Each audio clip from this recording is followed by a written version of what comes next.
শতরূপে সারদা বই থেকে পাঠ, বিষয় জ্ঞানদায়িনী। স্বামী প্রজ্ঞানন্দ লিখেছেন।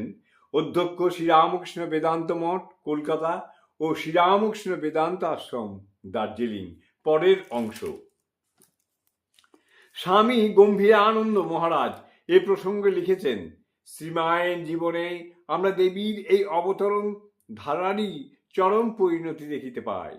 দেবী এখানে সাক্ষাৎ সচলা রক্ত মাংসের দেহ বিশিষ্টা, শ্রীরামকৃষ্ণের পূজিতা, ঈশ্বর ভবতারিণী ও স্বীয় গর্ভধারিণীর সহিত অভিন্না শ্রীমা।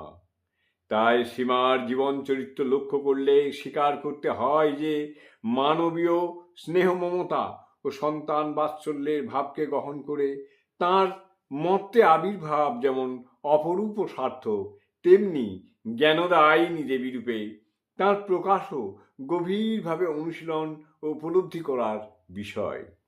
স্বর্গ ও মর্তের ভূমা ও ভূমির ব্যবধানকে দূর করে চির আনন্দময়ী শিশিমা বিশ্বের সকল মানুষেরই জীবন ভাবনার ও শান্তি কামনার পথকে উদার ও স্বচ্ছন্দ করেছিলেন।